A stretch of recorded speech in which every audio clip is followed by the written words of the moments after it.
If you're in the market for an iPad, I'd take a look at the iPad Air 5th generation. It goes so far beyond the base level iPad and is so close to the iPad Pro, but at a better price. So I'm going to share with you why I recommend this device to most people, but make sure to stay at the end. There are a few reasons you might want to go with the Pro instead. So you know where my point of view is coming from. I've been using the 2018 iPad Pro with the Magic Keyboard.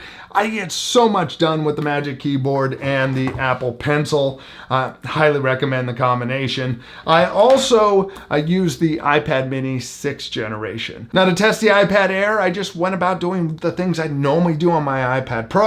I dropped this in the Magic Keyboard to see what this may be missing from the Pro, and then I used it instead of the Mini to see if there's things I like better than the Mini. I'm gonna try not to do a lot of spec talk, but here's some of the basics. The iPad Air 5th generation is available in Space Gray, Pink, Purple, Blue, and Starlight. I went with the Starlight. I normally go with Space Gray. The Starlight is not silver, it's not gold, it's an interesting color. It's Starlight. The iPad Air starts at $599 for 64 gigabytes of storage. Yes, Apple knows we need 128 gigabytes as a base level, so instead they offer a 256 gigabyte upgrade. Think about the storage. We'll talk more about it at the end, but I definitely think about it. I think when it comes to a tablet, it's really more about the user experience. And with the Air, I think Apple nailed the experience. It has all the things that you would want in a good tablet. It has a good looking design, a very nice looking screen. This has the updated M1 processor in it. It has an updated FaceTime camera. It has good sound, and it supports the 2nd generation Apple Pencil and Magic Keyboard. Let's start with the design. I love that the iPad Air shares the same design as the iPad Pro. What's great about that is I can use the Magic Keyboard with the Air. I can also use the Apple Pencil. You don't have to spend the money buying a Pro to take advantage of these devices. And really, they make a big difference. With the Magic Keyboard, I typed up all the notes for this video. With the Apple Pencil, I will take notes for my videos or use the pencil for thumbnails. Now there's no Face ID on the iPad Air. That is something I definitely miss from the Pro. Instead, you have Touch ID on the power button. So when you press the power button and hold, it will unlock and go into the home screen. I've gotten used to it since using it with the iPad Mini, but I still miss Face ID. Some other features about this: you have the Apple Pencil support, attach it onto the top.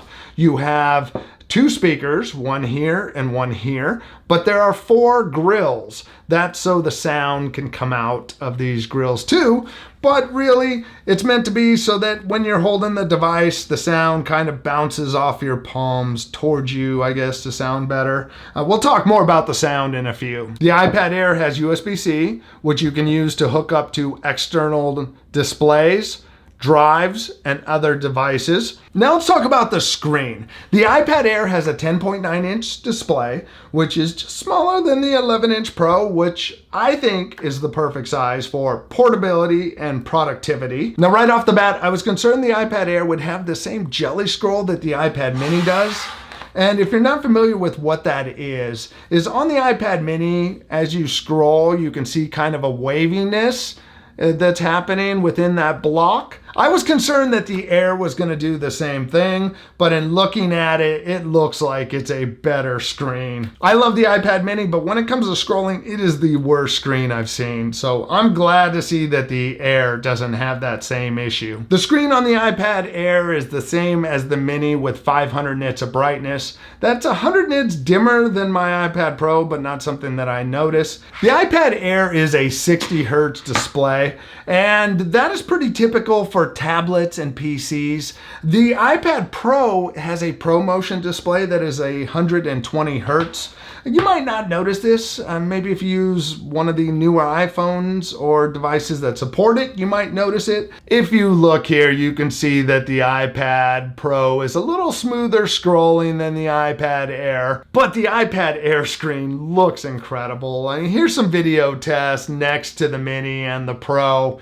You can see that it's a beautiful display. Colors look awesome. In most cases when watching videos, you're not going to notice that 120 hertz refresh refresh rate. Now let's talk about the processor. The iPad Air received the M1 chip that's found in the MacBook Air, iPad Mini, iMac, and in the iPad Pros. I was really surprised that they went with the M1 instead of the A15 chip that you can find in the iPad Mini. I was curious if I'd noticed much of a difference between the M1 chip and the A15, and really for most tasks, I didn't notice really any difference. I mean, the iPads are snappy and just hop through tasks quickly, and really iPad OS seems to slow things down more than anything.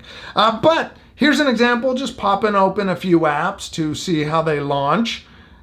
And the Air, a little bit quicker. I found the same thing when doing some tests before, that it's a little quicker all around, but if you didn't have them side by side, you wouldn't really notice. You're not waiting that long on anything. And see, just little bit quicker again. Next, let's talk about the improved front-facing camera. You now have a 12 megapixel ultra-wide camera, which is great. It supports center stage. And if you're not familiar with center stage, what that is under supported services such as Zoom, FaceTime, I believe Skype too. What it'll do is it'll frame you, keep you within the frame as you move around. And if somebody enters the frame, it'll actually widen out to keep them within the frame.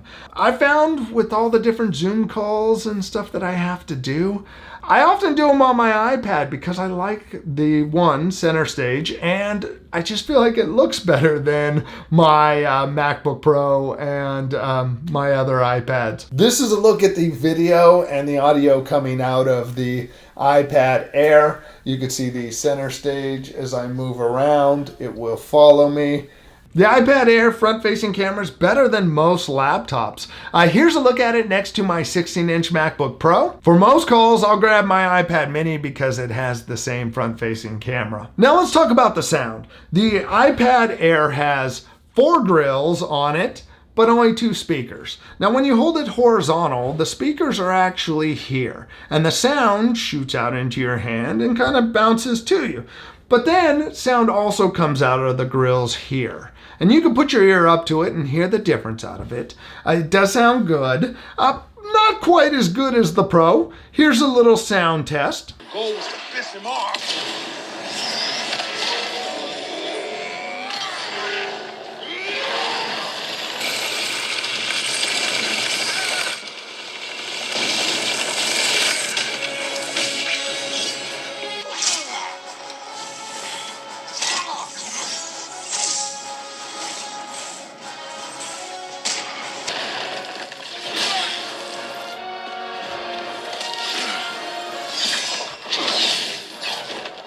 Now the iPad Mini uses the same speaker configuration. Now what's different with the iPad Pro is that it has 4 speakers on it. So no matter which way you hold it, you are always getting stereo sound. Now when I watch movies, most of the time I use AirPods, or if I'm not, I'm just casually watching and this sounds great. I don't notice much of a difference between this and the Pro. Now my recommendations are, for most people, I would say go with the Air. Save the money and buy yourself a Magic Keyboard or get yourself a pencil, because these things will take it to a different level that are gonna really up what you can do with this device, more so than just going with the Pro. There's not a lot missing from the Air that you will get with the Pro, but don't get me wrong, there are a lot of benefits to going with the Pro, and we're going to talk about those. But one of the big things I did mention in the beginning, there was one big thing you should consider before getting the Air, and that is the storage. If you're okay with 64 gigabytes of storage, this is the device I would recommend. But if you need more than 64 gigabytes, you have to jump up to 256 gigabytes. And that puts you very close to the price of the base level iPad Pro with 128 gigabytes of storage. I know 64 may not be enough, but if you go and you buy the Pro with 128 gigabytes, you get that ProMotion screen. You get the 4 speakers for better sound. You get Face ID out of it. And you have the different cameras on the back of the Pros. So between those different features, if you need the additional storage beyond the base level, it might be worth going to that Pro. As I've used the iPad Air, I really haven't noticed much of a difference from my iPad Pro. I do find with the iPad mini and the iPad Air, as I'm reading articles in the news app, I might scroll quickly and I go, I notice the little choppiness compared to the Pro. But in day-to-day use, this covers all the same things. I think for most people, you're better off going with the iPad Air and accessories instead of the Pro. This is going to go to my wife with the Apple Pencil. She's going to love it. It's going to introduce functionality that her previous iPad mini and her current base level iPad just don't have. Now, what iPad are you using? Let us know in the comment section. Next, make sure to check out this video over here on the iPad mini. It is a great device. I'll see you over there. Thanks for watching. Bye.